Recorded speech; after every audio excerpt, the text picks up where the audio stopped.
Yeah.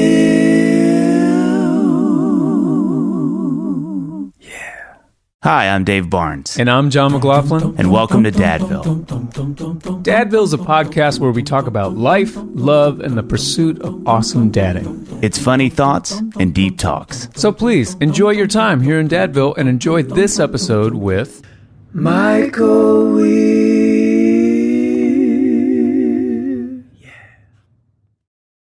Hey everybody, it's Dave here. I've got new music out. That's right, I have a new song called Years Long that just came out that is going to be a part of an album that is coming out in late October. Can't wait to tell y'all more about that. But for now, if you need a slow jam, a little love song for your fall, go check out Years Long. It just came out. You can stream it wherever you like to get your music. I also want to say, I see that Bologna FC back there. Can I get the backstory of that, please? That's my team. Is it really? Yeah. I'm a big Serie A guy, but especially Bologna. Got to see them play a few matches, and I think their stadium's iconic. Bologna means a lot. Means a lot to us. Yeah. Now, Dave, how does that make you feel? Listen, is that okay? Well, just hold on one second. Let me show you something. This is what's hanging up. Here we go. All right. Dave's holding up an Arsenal and we can be scarf. friends because of Serie A and the EPL, they can exist together. I don't think Bologna is making the Champions League anytime soon. So the odds of our teams meeting each other ever crossing paths are pretty distant. I don't know. I mean, I know a couple of friends who are Serie A fans, and I mean literally a couple. One of them is a Roma, and then I've got like a Juventus one or two. But I didn't know that in my life I thought I would ever cross paths with someone who's like, let me tell you, man. To me, it's like you guys are just making words up right now. We are. None of this actually exists. So to give the layman person an idea of your team, Michael, well, both of you guys, what's the NFL team that would be the equivalent of Arsenal and Bologna? I want to hear Michael's answer so bad on this. Cleveland Browns. Yeah. Although, like the Browns yesterday, sometimes we surprise people, and we beat a Juventus or a Roma, but it's a surprise when it happens. Yeah. I'd probably say the Cowboys, in that we've had a heyday. And I mean, and you know what? Look at you, Michael. I'm gonna use yesterday as the example too. Last night, they came back and stomped the Giants, and right now Arsenal is back in its ascendancy. So maybe it's a storied past with a bright future. Yes. Michael, let me tell you what you didn't come on here to talk about. And that's a Serie A, unless you did, and let's do that because I feel like we should tell listeners who are about to turn it off, like, hey, this is not a sports episode. But it can be. Let's not call it yet. Yeah. A new branch of my is opening up here. It's all you're gonna get so many podcast requests because of these first 5 minutes. Okay, so everybody, this is really exciting. We have got Michael Weir on, and we have wanted Michael to be on for a really, really long time. Yeah. True story. We have been throwing your name around for years. Yeah, it's a true story. Michael, I feel like between John and I, we probably have 100 million mutual friends because I know you have a lot of Nashville people. Yeah. So it's really fun having you on. And so this is really cool. And this is by far one of the most unique. We start with what we call the brag sheet, Michael, which is just kind of like, this is your life. Is it who you it's my favorite 90s sitcom jingle. Yeah, that's great. Yeah. But so I'm going to read it. Okay, Michael Weir. Currently, Michael is the founder, president, and CEO of the Center for Christianity and Public Life. His next book, which comes out in January, is called The Spirit of Our Politics, Spiritual Formation and Renovation of Public Life. Worked in the White House Office of Faith-Based and Neighborhood Partnerships during the President Obama's first term. First book was called Reclaiming Hope, Lessons Learned in the Obama White House about the Future of Faith in America. Also writes for The Atlantic, New York Times, Washington Post, Catapult Magazine, Christianity Today, and other publications on faith, politics, and culture.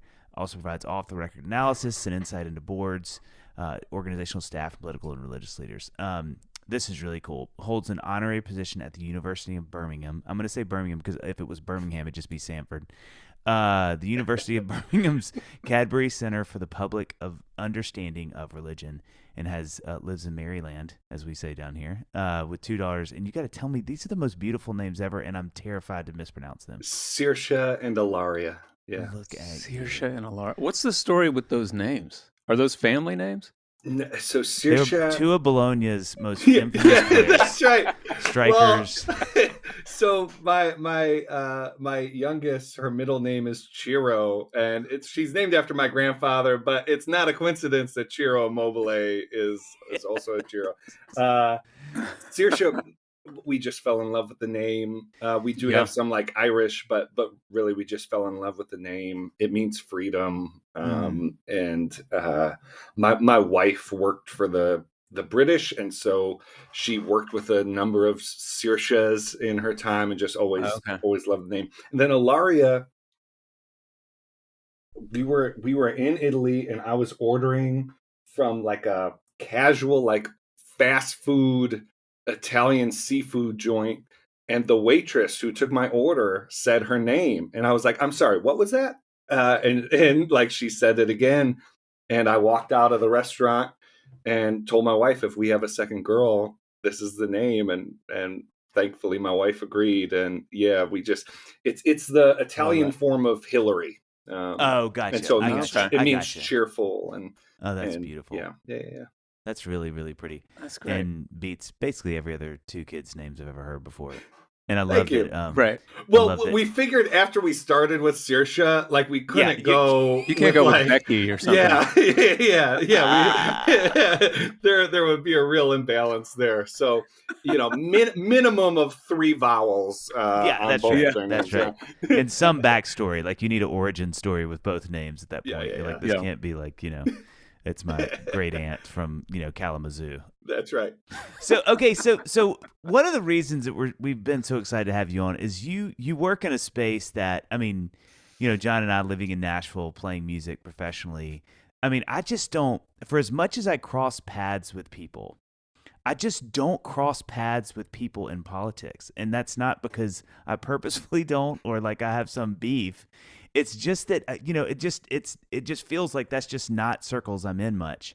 And so one of the things that I kind of want to come off the top with, just right off the top rope, is I'd love to, my question is for you, like, if I'm being honest, it's not something that I think about much, right? Like, I live my life, we have our kids, we do sports, I do my job, I'm just doing, we're doing our thing. And when I interact with politics, I tend to be like, oh man, that's a lot of stuff I don't know about. And I would say maybe most importantly, Michael, I'm like, what good can I do, right? Like little me. And so I think just initially, that's sort of what I would posit to you. It's sort of like how, for those who are listening, and I bet a lot of people listening, we have listeners in the millions, is like, for all the 100 million, is it 100 million, John? 200 million? It's hundreds or millions or hundreds or millions of listeners.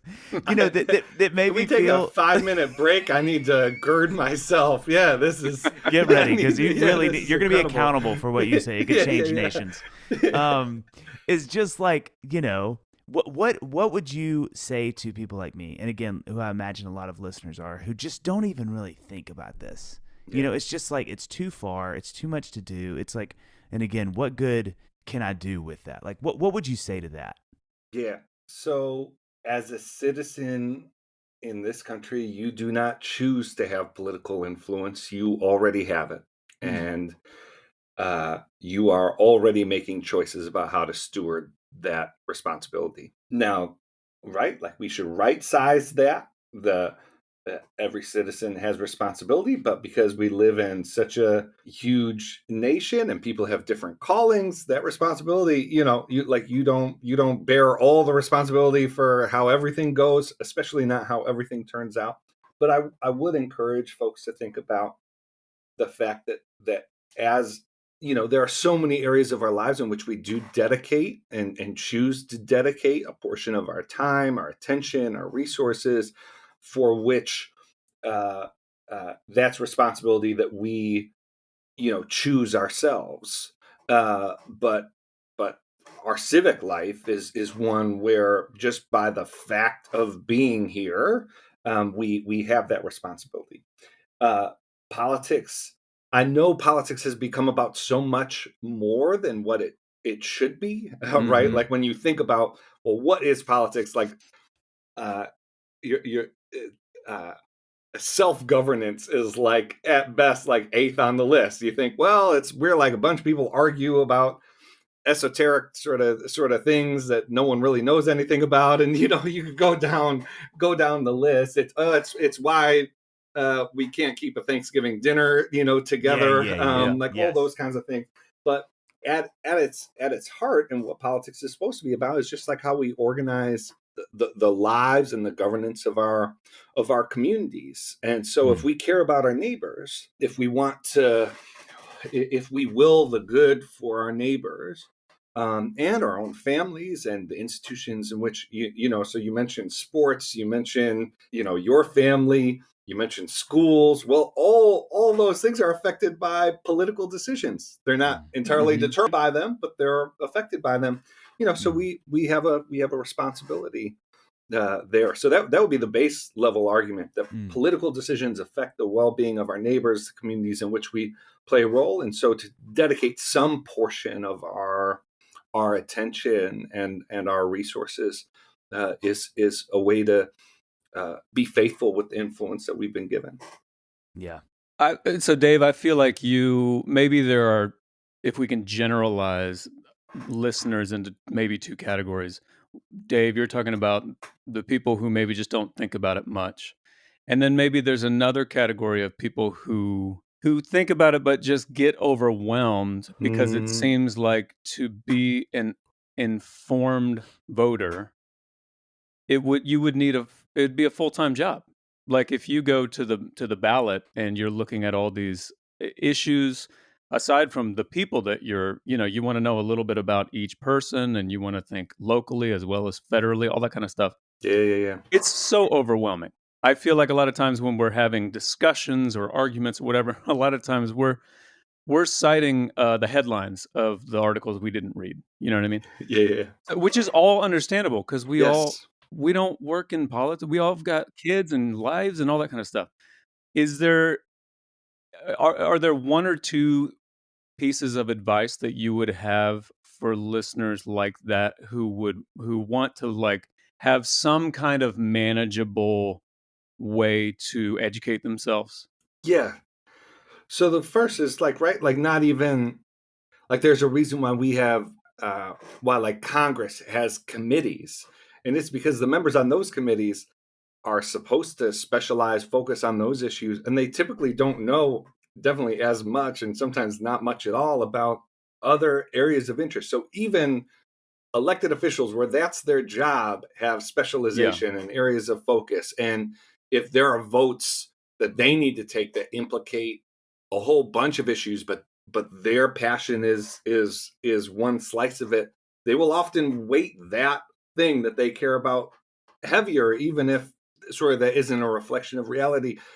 Voters and just folks who don't have a political vocation certainly have the freedom to do that. So that would be the first thing. Like, just relieve yourself of the burden to feel like you need to know everything, the burden to feel like, oh gosh, I have this instinct. I think this is the right position to hold, the right candidate to vote for. But what if I turn out to be wrong? What Right. if this does? Then I'm sort of on the hook for something that I could have just stepped back from. Yeah, you don't want to be on the wrong side of history, so you just stay out of the fight. Right. Yeah. And we have to be responsible for the things that we say, the things that we do. But I would just argue that in the political realm, that is tempered by the fact that no one really knows what's going to be the result of these. We're all just trying to do our best. So my basic level encouragement to folks would be, do your best. I have a 2 and a 4-year-old. If I wasn't working in politics, I would be dedicating. This would be a season where, even though I have civic commitments and that's really important to me, this would be a season of my life in which I would be reading much less news, where I would be attending far fewer sort of meetings. And folks have the freedom to be like seasonal and to think about where it fits in their life as it is now, and that may be different in the future, or than they've previously been. been engaged. And so, yeah, that would be my think about your life. Think about the challenges that you see facing your own family, the challenges that you see in your community, and you know, think about well, I have my family was on food stamps growing up. I'm really attentive to what nutrition programs for the government look like. Mm-hmm. Or I have kids who are about to head in school. I'm going to pay particular attention to public education in this season of my life. And so those are you don't need to be an expert in everything, and that's not what being a citizen is about. The whole point of self-governance is that everyone's able to sort of contribute without having the burden of being a sole decision maker. So he gets off the just let me finish. He gets off the roller coaster, stumbles left, stumbles right, spots a trash can, and boom, buries his head in it and gets sick. Unbelievable. And that was the same day I met your grandma, John. Isn't that weird? Such a small world. Yeah. All right, so what happened after he got out of the trash can? Well, he kept riding more coasters, and he got sick about 4 more times. And it was at that moment I thought, I wish I could have helped him. And then you told me about today's sponsor. That is right, Dave. Dadville is sponsored by Relief Band. I thought we were going to say it together. Oh, Relief Band. Let's do it one more time. Okay. Relief Band. That's nice. Yeah. Have you ever had to pull over because someone in the car was sick? Oh, man. All the time. Yep. Or maybe someone in your family had to miss school or work because they were nauseous? If that sounds familiar, you need Relief Band. Relief Band is the #1 FDA-cleared anti-nausea wristband that has been clinically proven to quickly relieve and effectively prevent nausea and vomiting associated with motion sickness, anxiety, migraines, hangovers, morning sickness, chemotherapy, and so much more. I love Relief Band because whenever one of the girls starts to get a little car sick, we give them a Relief Band and the nausea, boom, goes away. It sounds like that when it leaves. Yeah, like that. Well. Yeah. She feels so much better. We don't take a road trip without it, Dave, and we always have it ready to go at home. In case I wasn't clear, okay, I'm just going to circle back. Relief Band is legitimately a band you wear on your wrist to give you relief from nausea and uses technology that works with your body, so it's safe, drug-free, and has 0 side effects. It's just that simple. Plus, Relief Band both treats and prevents nausea, so you can help stop nausea from becoming a problem in the first place. It's a must-have for every road trip. Remember, you don't have to over-plan for nausea relief or dose up 6 hours before a trip. Just bring your Relief Band and you are good to go. Right now, we've got an exclusive offer just for Dadville listeners. If you go to reliefband.com and use the promo code DADVILLE, you will receive, Dave, what do you think? 2% off. And that would be great, right? Yeah. And then add a 0. No, what about 2% and double the shipping? Is that what they do? Let me tell you what they do. Okay. They added a 0 to that. That's 20% off plus, Dave, free shipping. What? They're covering all the shipping. How does this business do I know it. So head to Relief Band, ReliefBand.com, and use your promo code DADVILLE for 20% off plus free shipping. Dadville is sponsored by BetterHelp. John, have you ever had a time in your life where you felt like you knew it was good for you, but your brain was just getting in the way? I know exactly what you mean. I remember this time when I kept thinking, this is what I should be doing. I know this is what's best for me and my family, but something is holding me back. Yep, been there too. I think most of us probably have. And one great way to make those difficult thoughts go away is to talk them through. Therapy gives you a place to do that so you can get out of your negative thought cycles and start improving. You could not be more right, Dave. And most of the time, you're right. No, I'll just say it. Therapy is so helpful. It teaches coping skills, helps you set boundaries, empowers you to be the best version of yourself. If you're thinking of starting therapy, give BetterHelp a try. It's entirely online, designed to be convenient, flexible, and suited to your schedule. Just fill out a brief questionnaire to get matched with a licensed therapist and switch therapists anytime for no additional charge. Get a break from your thoughts with BetterHelp. Visit BetterHelp.com/Dadville today to get 10% off your first month. That's BetterHelp, HELP.com/Dadville. And I think that's good because what you are, this reminds me of advice that somebody gave me on like investing money. And they said that don't invest in things that you don't know anything about. So like if you love whatever. If you're a car guy or whatever, like, and maybe invest in auto stuff. I sound so dumb when I just said that. Auto stuff. Yeah. Like yeah. follow. How many stocks? How many shares of I have GM do you own?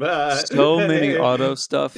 So Gosh, just so how many. But yeah, I auto think it's stuff. that same idea though. Like follow the things that apply to your life because that's probably more sustainable because it actually interests you and affects your life directly. And don't feel guilty about some other issue that you don't know anything about and feel like you need to take the time to go and research it necessarily. Yeah. I think the thing that's so tricky though is it still feels like, this is me just speaking really candidly, it just feels so overwhelming. And again, it's like, what is, especially for the time, it's sort of a time thing. It's like for the time you put in your one vote, like one vote, and do not get me wrong, I'm thankful for that one vote, and Annie and I both vote, like we are participants in that, but you know what I mean. I'm like, okay, for all the time I'm going to invest sort of figuring out the issues and all the things, you know, I go place the one vote, and then it's like, you know, and because to your point, Michael, the country is massive, you know, and our state is massive, you know, it's like, is it really going to matter that one vote,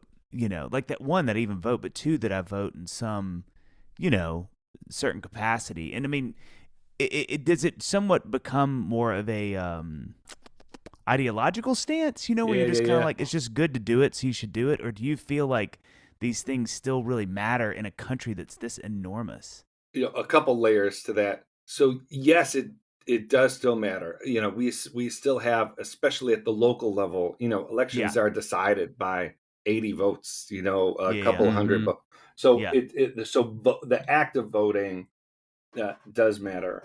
To zoom out like a bit from voting, you know, voting itself. I have seen in my work, in my life in politics, individuals make a profound difference. I tell a story in my first book, and I know y'all had a Stanfill on. I was a White House staffer in January of 2012. I was briefing a senior advisor to the president, and we had talked about a number of issues. And on my way out, the senior advisor goes, you know, Michael, we've talked about a lot. If there was one thing that we should focus on, what should it be? And I had in my binder a printout of a CNN article about the Passion Conference in January 2012. It was the first time Passion had focused specifically on an issue, on a social issue, and they raised $3 million for to combat human trafficking that year at Passion. 60,000 college students packed out the Georgia Dome. And so I took out this article, showed the senior advisor, and I said, for young Christians around this country, this is a civil rights issue of our time. And I recount in the book how the machinery of government responded to that. Now, it wasn't just that. There were other people doing other work, and there was a confluence of things. But I could draw a direct line from 60,000 college students who had no idea that anybody but God was watching them. But there was someone in the White House who was paying attention. That person told others about it. And within a year, the president of the United States was given a speech at the Clinton Global Initiative that resulted in hundreds of millions of dollars of additional American investment in combating human trafficking. It was the longest speech on slavery that an American president has given since Abraham Lincoln. And I could draw a direct line from those 60,000 Christians in the Georgia Dome to that moment. And I have just like countless stories like that. And so making a difference is possible. I do think politics is especially for younger folks, and like just like 40 and under, like those in like the digital era and sophistication of technology. The idea that so much of our lives right now, like if we want to invest, the example I use is charity water, right? Like if you give $50 to charity water, the team over there will send you a GPS, and you could, if you want, you could watch the live webcam feed of the well that you helped build with your $50 contribution. And right, the whole point of that is to you're getting an immediate sort of reward for what you contributed. And you could say, I did that. Our politics offers very few opportunities for you to say, I did that. You could write a letter to your congressman, congressperson, and maybe they vote the way you wanted them to, but you're kind of like, it's very rare that you'll get a response. I'm voting because you wrote this letter. It's like, well, Right. I hope I made a difference, but I don't really know. And so I think that like the fact that we don't get the dopamine hit from actual political participation is a real problem. The last thing I'd say on this, though, is so part of what you see happening is because there isn't the dopamine hit from actual political participation. You have a lot of people going to politics as a form of entertainment, and that will give you a dopamine hit. So if the dopamine hit if you're not getting the dopamine hit from attending a school board meeting, which is actual sort of political participation, but you are getting a dopamine hit from tweeting the vulgarity at the head of the school board for not doing something that you want them to do, that's where a lot of the political energy is going. And what I'd say is that A, that's very destructive. B, Christians have resources to draw on that should allow us to not need to go to politics for those kinds of emotional, incentives, and instead go to politics for its limited but important, purposes. Yeah. You so just to back up for a second, you so just quickly breezed through earlier that while you were working in the White House, and Dave, that's just another day in my life. That's just a piece of my history that's as common as the Whataburger I had 2 days ago. Like, John and I were talking about this for the thing. What in the world is that like? Like when you were working in the White House. So were you there for 4 years? 3.5. Yeah. Okay. What in the world? I'm just going to say it again. What in the world is that like?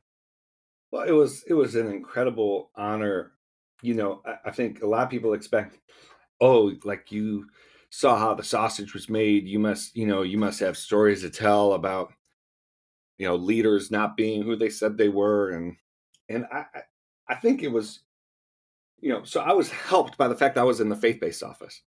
So I think if I was maybe somewhere else, maybe I would have had a different experience. But I got to say, like, I left government feeling much more optimistic, hopeful about Christian leadership in this country, about the future of the country than I was when I got in, because so much of my job was like working with, well, first of all, I've never been more prayed for than the 3.5 years I was in that role. Second, I just got to work with Christians on the ground and other folks, but I just got to see like the best of the church. I got to see people who were spending day after day trying to serve those in need. I got to meet people who had sincere motivation, who believed that their faith motivated them to care for others. And it was just like, it was an incredible experience. And working in the White House, it's this is a trope, but it is, like a living museum. You just walk around and just go, oh yeah, that's where Nixon did his farewell speech, and this is where Kennedy gave the speech in the Rose Garden, and it is a surreal kind of experience. Was there temptations to steal stuff? Yeah, temptations.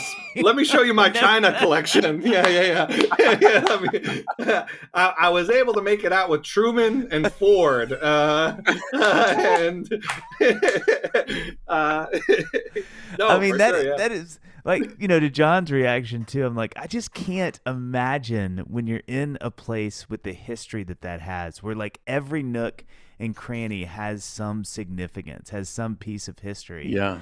And, that is where you are for 3.5 years. Like, I just, which, I think one of the things that we know about humans is we all get used to everything, right? Yeah, it doesn't, that's why people who live in Utah, I'm like, how do you not walk out your front door and see those mountains? And like, it's mountains, you know what I mean?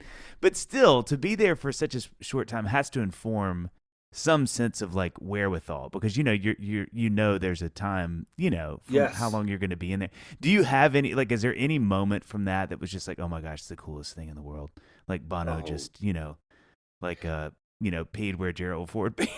Yeah, right. Yeah, yeah, That same corner. yeah. That's yeah, exactly. The Yeah, Rose Garden. that same flower pot. Yeah, yeah, yeah. Yeah. I got to hear Sarah Groves perform. He's always been faithful to me at a conference. Oh. Mm-hmm. And I knew that we needed to have her. And Sarah's a friend, and so the president held Easter prayer breakfast, and it was like this event was amazing. It doesn't happen anymore, but it was like in the weeks surrounding Easter, you'd have like the heads of denomination, like Christian leaders from around the country, and it would be like and this is a commentary. We could take this conversation on a whole other path, which is, it did strike me as a believer, why can't we do this on our own? Like, why does it take the Yeah. president to bring all these various people together? Mm-hmm. But you would have the head of the Southern Baptist Convention sitting at a table with the head of the Episcopal Church. I mean, like, you're just not gonna. And Sarah. Oh, and then you have like the president's cabinet, Secretary of Defense, heads of military branches, Secretary of Transportation, like senior White House staff. And there's a worship service, so there would be a sermon, there would be scripture reading. We had Sarah Grove. Oh, Carlos Whitaker. Oh yeah, he yeah. did it. He told us, My yeah. last Yes. year when I was Yeah. there. But Sarah came and she sang. She did. He's always been faithful to me. And I didn't know she was going to do this, but she comes to the end and she goes, I wonder if we might sing "Great is Thy Faithfulness."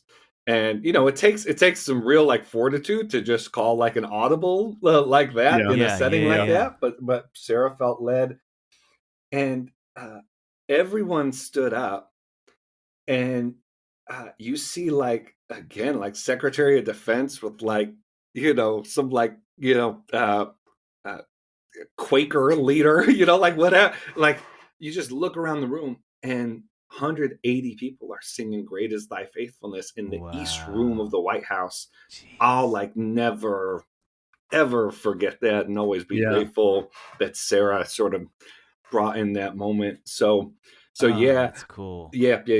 Right.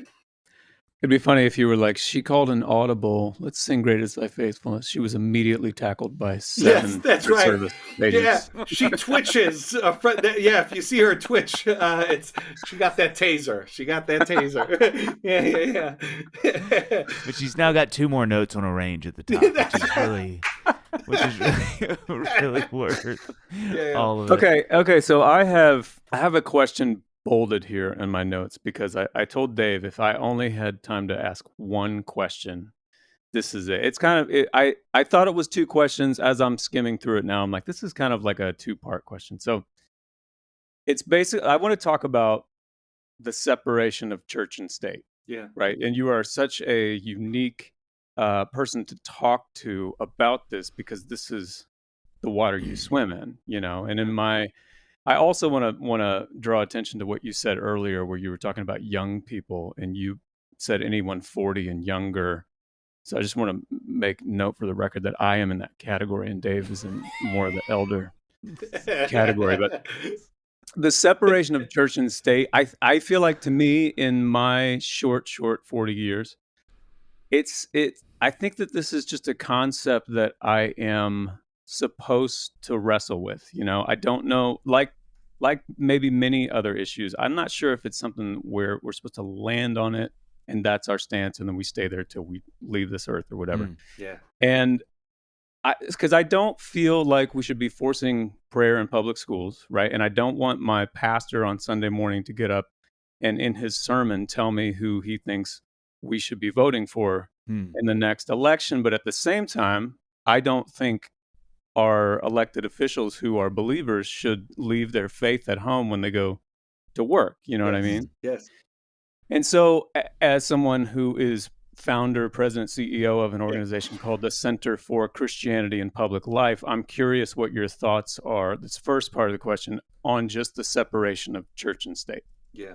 So I write about this in my upcoming book that'll be out in January, and I'm interested to see what people think about it.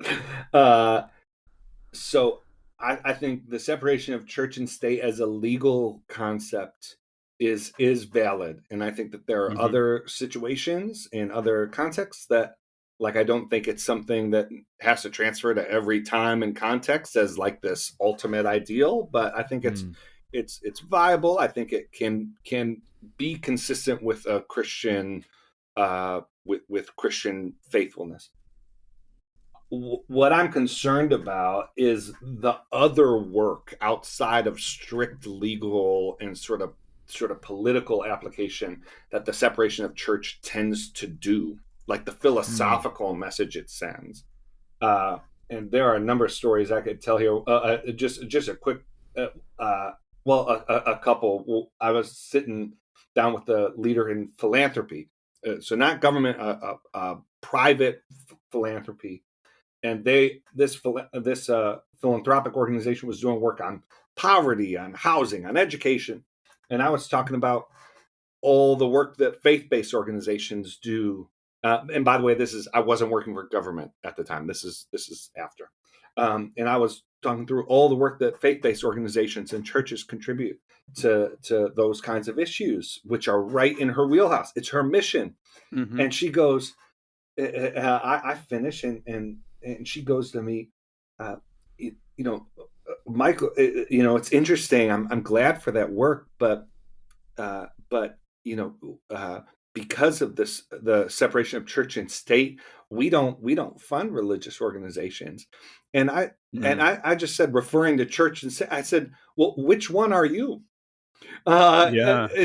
She's not either. There's this idea, sort of the philosophical message that separation of church and state seems to send, or at least the way people take it on, is that faith isn't up to the task of real life. It's not up to the task of real decisions that deal with reality. Right. So Dallas Willard, when he was contemplating the idea of a secular university, he asked the question, is reality secular? And who made that determination, and on what basis? And if we haven't made that determination, then what does it mean to say that you're a secular university? Maybe you're not the one dealing in reality as it is. And so, again, I think Willard wrote that the separation of church and state should be zealously upheld as a legal principle. But I think as Christians, and what that means, so a strict reading of the separation of church and state means you can't make affiliation with a particular denomination a prerequisite for holding office. You can't have the government making an official church religion. So like the British system would not be consistent with the separation of church and state. The Church of England is the official denomination faith of Britain, and that would cross the line. What doesn't cross the line is people of faith and various faiths, those of none at all, bringing their conception of reality, their conception of their own priorities to their political decision making. And I would argue that's what democracy requires. If we're telling people, there's all this sort of like expressive language in our make your voice heard, stand up for what you believe. We can't say that and then say, unless your beliefs are informed by your faith, or your positions are informed by your faith, then you need to leave those to the side. And so that's the tension. If you're asking about my friend, his name is John. If you're asking about his last name, it's McLaughlin. And his friend's name's Dave. Oh, we changed keys. I'm fine with that. Okay. Lately, John, you one of the first things you said when you came in, you said, "Hey, what have you been about lately?" Do you remember when you said that a second ago? Word for word what I said. Yeah. Well, I'm going to answer that word for word. Lately, I've been all about Rooted, the NIV Bible for Men. I simply can't put it down. Have you seen it? I could tell, Dave. I could see it in your face. And Dave, I love it too. New from Zondervan Bible Publishers, designed to help you connect with your identity in Christ, is Rooted, the NIV Bible for Men, and Dave. What? And Flourish, the NIV Bible for women. Yeah. Dave, let me ask you something. Yeah. What is so awesome about Rooted? John, tell me. You know me. I can be a little scattered at times, okay? Now, I can say that. Don't say it. It hurts too much when you say it. Yeah. So I love the summary of talking points and questions at the beginning of each book of the Bible. It helps center my focus about what I'm about to read and what to look for. You know, another cool thing is the profiles that it has on certain people in the Bible. Rooted goes a little more in depth about important figures and the roles that they played. Other features include myth articles that expose commonly accepted myths of our culture and refute them with God's Word. It has notes that offer clarity into the attributes of God and has questions for growth that you can answer alone, with a friend, or in a small group. You know, both of these Bibles, Flourish for Women and Rooted for Men, offer the knowledge, strength, and clarity to navigate life's challenges with Scripture as your guide. And Flourish, the NIV Bible for Women, and Rooted, the NIV Bible for Men, are available both in hardcover and leather soft styles. Find out more and order your copy today at amazon.com/rooted and flourish. That's amazon.com/rooted and flourish. Okay, I mean, okay, John, Right? I see your point. Okay, But thank even you. though technically the Roman Empire began in 625 BC, it didn't really make Obviously. significant progress until the period of kings in the 500s. Here we go. So what, you think that they became an empire then just because they were selling oil lamps everywhere? Dave, please, unification over invasion had united the people and forged a spirit long before the period of kings. Come on, John. How can you be this dense? What does Amy say about this, huh? Surely she can talk some sense into you. This is incredible. No, Amy believes that the Roman Empire... Wait a minute. Oh. Actually, I don't think Amy has ever shared any of her thoughts about the Roman Empire. Oh, Which is crazy. We've been together for so long. Yeah. How have I never talked about this with her? yeah. Dave? Yeah, I feel like I need a break, too. Let's just get some coffee. Wait, Yeah. did you just say coffee? Yeah. Well, today's episode Oh. and my morning cup of Joe is brought to you by Dave, let's sing it together. I don't this is a word that's so special. I don't say it. I sing it. Methodical coffee. Oh, shoot. Okay. No, that's fine. You nailed it. Methodical Coffee has craft coffee and tea for people of all kinds. Roasted, blended, brewed, served, and perfected. Now, those are the coffees, not the people, but could be the people. Perfected by verified coffee and tea nerds like my friend Johnny John here. Oh, that's exactly right. And Methodical isn't just the name of their business, Dave. I can't say this enough. It's their approach to everything. Methodical's been roasting and hosting, which rhymes, so we like that as songwriters, for over 8 years and offers a wide selection of coffees and teas that are complex yet easygoing, like my buddy Dave Barnes. Don't do that.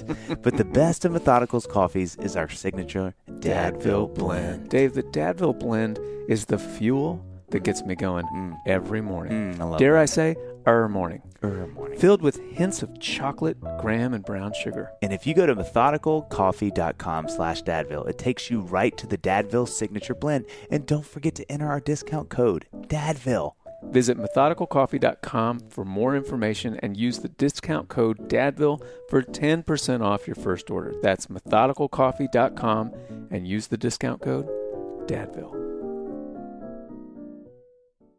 Well, and it's like as a Christian boater, right? You have, it's like, if I can generalize it this way, like my faith is like my beliefs, my ideals on any given part of life, right? And then the political side feels more like my views and compromise. Yeah, right. So like the example Yeah. to go back to the prayer in school thing. If I could make everyone on this planet as a Christian, if I could have everyone instantly know the love of Christ by cutting my pinky off, I would immediately cut my pinky off. Yeah. Right. But at the same time, I like I said earlier, I don't support sanctioned prayer in public schools. I Right. don't think that's a good idea. Not everyone is a believer. Some people in that classroom have different faith systems. Like, just because it's my religion, I don't think we should Yeah. put one religion on everybody. So it's like my faith encompasses all of this, but as a voter, it's like I have to draw the line somewhere for myself, which is tricky. And it was interesting. I was excited to talk to you about this Yeah. because this is the water you swim in, just those Yeah. two elements that can be like oil and water sometimes. That's your world. So I just encourage you, and right, like, discern this, but my sense of what you just said uh is not, oh, I'm putting my faith to the side when I say that Hmm. I don't think schools should enforce prayer.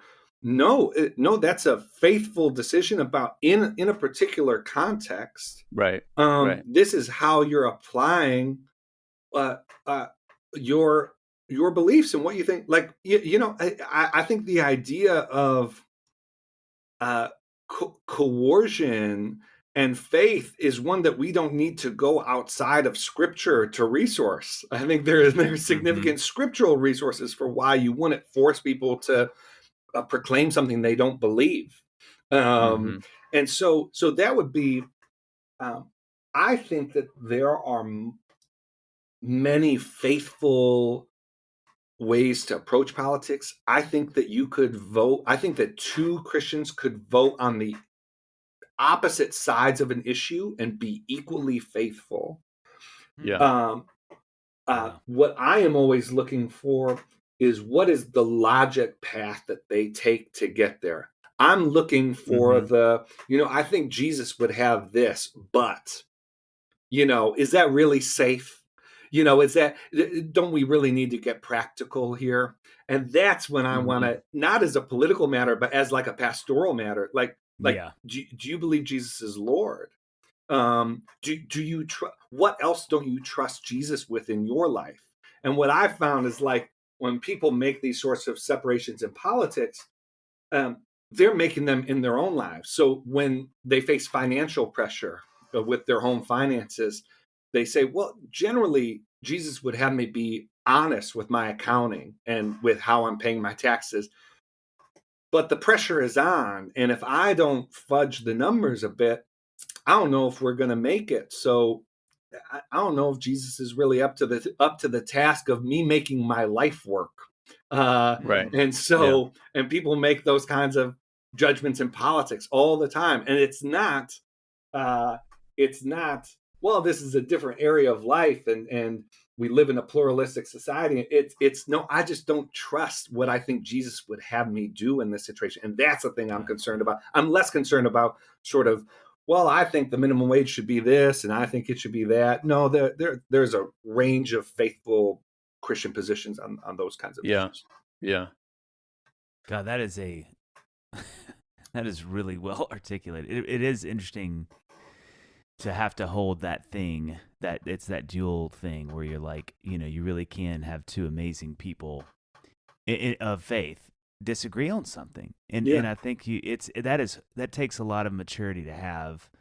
But you said it well. It's more about, well, let's talk about how you get to where that is, because you may really have a conviction, and that's great. And then this person over here can have a conviction, but man, when the asterisks start to fly in, is where it gets a little like, uh-oh. yeah, Like, okay, yes, this is yes, where it breaks down a little bit. Yeah, that's yeah, good. yeah, yeah. No, I think it's right, and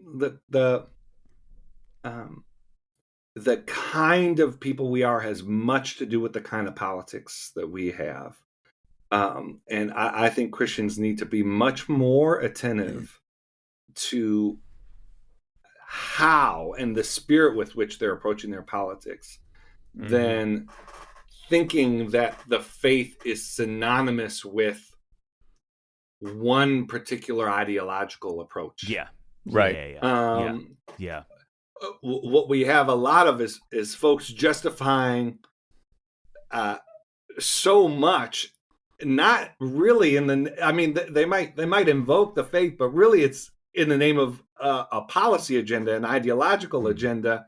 Mm-hmm. And what gets put to the side is the spirit with which they're conducting themselves.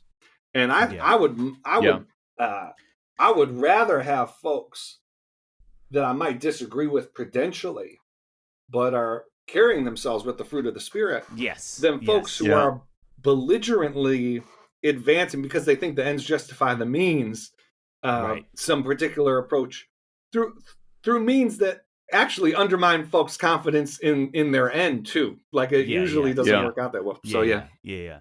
That's great. Okay, so a couple more questions. One of the things I really like this as a thought. So let's say over the next 10 years, everything you're pushing for, right? Goes your way. And we get back together, let's say in 10 years, September 2033. What would that look like if you're like, man, all of my hopes and dreams for this is probably a dangerous game to play because you're going to immediately start crying because, it's such a far-fetched idea. But like, what would it look like? Like, what would we be talking about and celebrating? Yeah, there is, so the mission of the Center for Christianity and Public Life is to contend for the credibility of Christian resources in public life for the public good. And there's this survey question that's been asked over the course of decades. And the question is, do you believe religion is part of the solution to America's problems or part of the problem itself? That's basically the question. And up until 20 years ago, that was like an 80-20 question. 80% of Americans would say it's part of the solution. Now, of course, they'd have different opinions about how it's part of the solution, but like the general idea was if we had more and better religious practice, religious conviction in this country, we'd be in a better place. That is now a 50-50 question. And like the trend line is not positive right now. The political, social, missional, evangelistic consequences of that trend continuing are really profound. It's just a whole different environment to try to be preaching the gospel, to be Christian artists, musicians, to be trying to live out your faith locally in your community. If a majority of people around you think, when asked like the baseline question, are Christians, is religion providing a net positive, or is it part of the problem? Like that's a whole different environment. So 10 years from now, I think we'd start to see a reversal of that trend line. We'd see Americans, regardless of their faith background, start to regain confidence, not in all people who call themselves to be Christian, but in the idea that if we had better and more positive religious contribution, that our nation would be in a better place. So that's one way of answering the 10-year question. I think more quickly, the other thing, I think Christians would be at the vanguard of restoring the idea that politics and public life is for service, not for self-aggrandizement, not for entertainment, but for service. And that would both give politics a renewed dignity, and it would also reduce the sort of ultimacy that we've given politics. It would at the same time make it less and more important. And that's what I'd like to see. That's it's funny. We've been studying church, Daniel, and man, the application of that to what you're saying. I mean, I've been listening not only to our pastors preach through it, but I've been going to like the Bible Project and getting all this. And it has just bowled me over how applicable it is to a million things. But really what you just said, this idea that when you see that God brings them in, they assimilate in so many ways. Yes. Because it's to better Babylon, which at first you're like, I don't think that's right. You didn't read that right. No, reread it. Like his whole thing is so that they will contribute to society. Yes. That they will renew society through their beliefs and through what God is doing in their lives.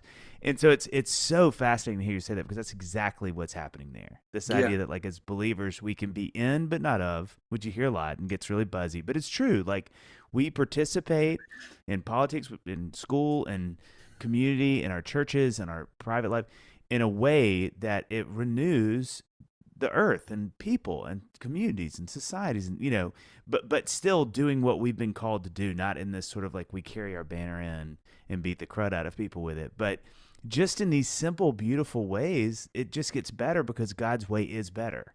And if Yes. we Yes. believe Yes. that, it Yes. has Yes. a way Yes. of renewing these things. It's Yeah. really powerful. It's Yes. really powerful. Yeah. It is. And look, I think I don't know what the trajectory of American politics, American life. I think a lot of us now are reading this book, the Great Dechurching, and that's Mm-hmm. provided a lot of data on drops of church attendance, religious affiliation in this country. And so I care a lot about the overall public trajectory of the country, and that's important. But what I'll say is, so at the nonprofit, at the Center for Christianity and Public Life, we say and believe, it's at the core of what we do, that spiritual formation is central to civic renewal. That actually Mm. the public is not going to get better unless we are a different kind of people, and Wow. that could, maybe it translates, maybe it doesn't, but at least Christian confidence in Christian resources will be restored.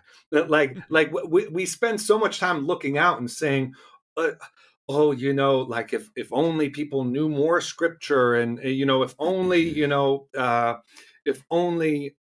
the public folks, secular, quote unquote secular leaders gave Christians more respect, we'd be in a better place.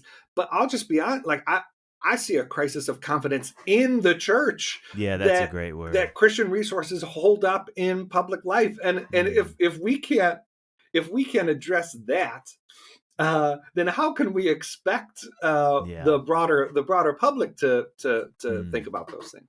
God, that's good. Yeah. That's great. Yeah. So there's a random video that from 2007, 2008 or something like that I think about all the time in the last 3-4 years or so. It was John McCain was doing a town hall, and he got a question from a woman who came up and was speaking disparagingly of Obama, and he kind of takes the mic from her and says, "Look, you don't need to be worried about Obama being your president. Yeah. I'm running because I think I would be a heck of a Yes. lot better president, but you Yes. don't need to worry Mm. about, he's like, I know him, I know his family, like you don't need to be worried." And Mm. that video, I think about it so much. Forget about for those listening, I'm Yes. not making a statement about Obama or Right. McCain. I'm not making a political statement at all. I what I long for when I think of that video is an open-mindedness that we as a nation, I feel like have lost our we've lost it, or we've even lost the idea that we could be open to it. You know what I mean? But Yes. I'm curious, as someone who works in politics, when I bring up that video, are you thinking, no, no, no, that happen examples like that happen all the time. It's just not profitable for media outlets to show you that. That's what I want the answer to be. But what are your thoughts on that? Yeah, no, this is such a big part of the new book. I talk specifically about this, but really it's um right. The striking thing about that video is that he initially gets booed. Like Mhm. like it says something, and this is back, like you said, in 2008. It says something about people's state of mind, that when a politician tells them you don't need to be afraid, they boo. Mm. Like what, Mm. like Yeah. that. I think about that a lot, and we see Mhm. that, Mm. in, everyone complains about negative advertising in politics, and I think politicians, people who make ads, need to be, they're primarily responsible for what they put out. But what you'll hear when you talk to the people who make these ads is, look, we put out positive ads, and the engagement rate was like a Yeah. flat line. We put Yeah. out ads about our opponent and a controversy, something that looks like it could be on e-news, and people love it. It drives up Mm-hmm. our name identification. It drives down our opponent's approval rating. And so we're responding. And again, I don't think this excuses it, but you have Right. to understand, when you read these on the record quotes in places like the New York Times, people saying that I quote in my book, there's a strategist who says, flat out says, the algorithm does not reward civility and kindness. Um, and what's it? I wish that she Man. hadn't said algorithm, because the truth of what she's really saying is the people don't reward it. Yeah. Mm. Yeah. And unless this is the burden and the potential of a democratic system of government, it will, at the end of the day, yes, we could ask for and even demand sort of moments of courage from politicians, and sometimes they could get away with that and stay in office. But if elected officials are standing up to the people who put them in office over and over and over again, they won't be in office that much longer. And so Mm-hmm. that's an us problem.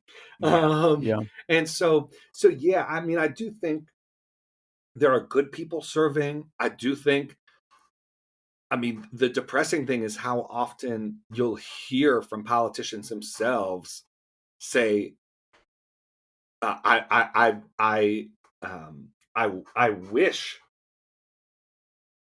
wish that I could show kindness publicly to someone across the aisle, but my people would kill me for it, you Right. know? And that is just like a really sad thing. I don't know if you saw, one of the recent Republican debates, uh, Chris Christie was getting attacked because when his state got hit by a hurricane, he had the gall to invite the sitting president, who happened to be of another party, to his state, and people were like, the fact that he hugged the president who was coming to deliver aid so that his Yeah. people would survive, that he gave him a hug. That's something that partisans are talking about a dozen years after the fact. Like, how could you really, like, you shouldn't have given him that legitimacy. And it happens the Yeah. other side too. And it's just not, we need to take responsibility for that. Yeah. Yeah. Yeah. Yeah, I think in the age of the internet and social media is helping that negative 1,000. Yes. Yeah. Because we are 100%. training our brain. It's like you said, John. We're just training our brains for this clickbait kind of stuff that doesn't honor kindness near as much as it does all the other things that are so scandalous or like and to your Right. point too, Michael, that dopamine hit you're gonna get every time from those terrible things where seeing a guy hug another competitor or whatever, Yeah, it's just like right. like Yeah, right. Yeah. um and I think too, I wonder sometimes, this is neither here nor there, but I do wonder sometimes if we also tell ourselves in those moments like we need a fighter, not a nice guy.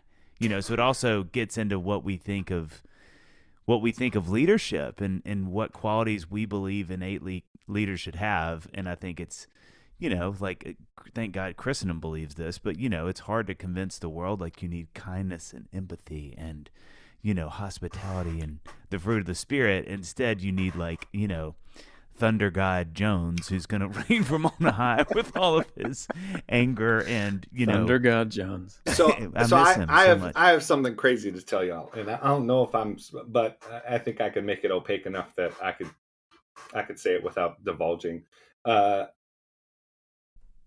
Your point is exactly right. I have someone who's in politics who did a poll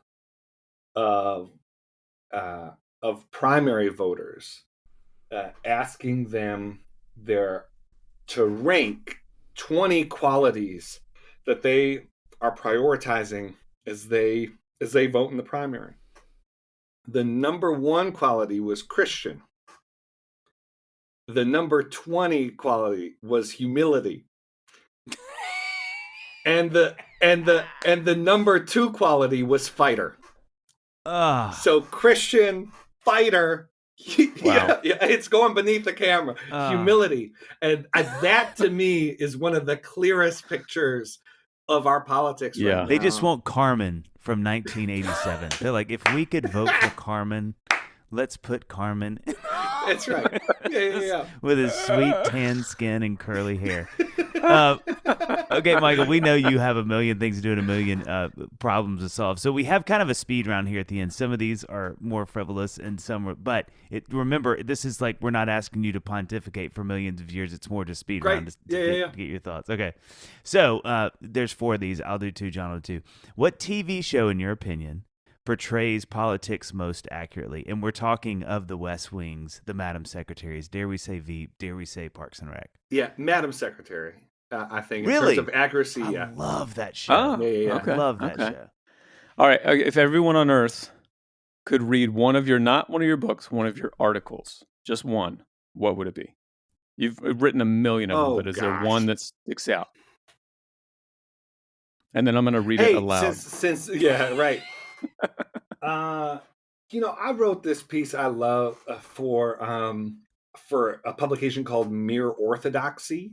I think the title of it is "Food and the Life of the Nations," and it's the most personal thing I've ever written.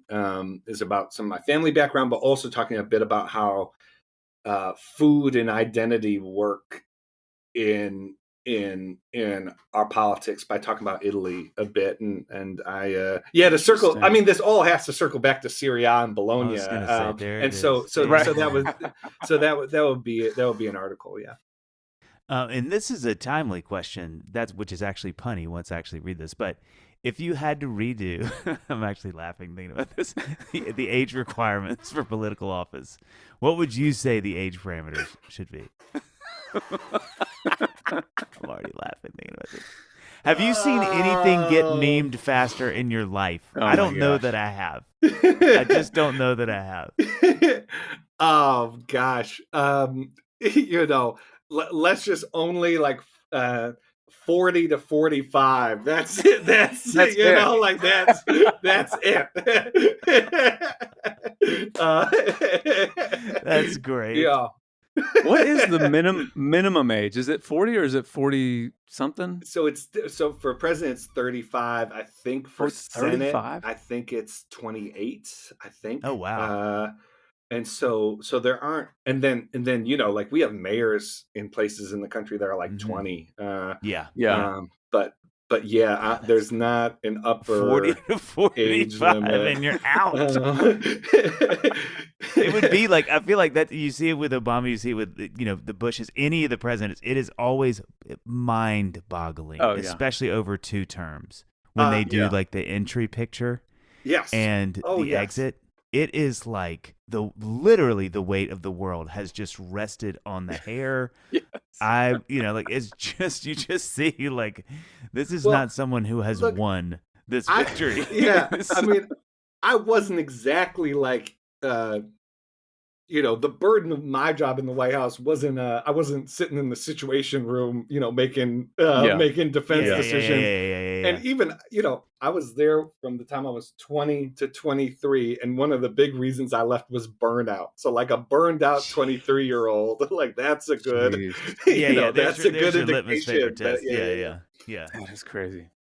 All right. Last question. If everyone listening, and in particular, Christians listening, let's just say hypothetically, everyone just forgot everything that we said over this past hour and 24 seconds, right?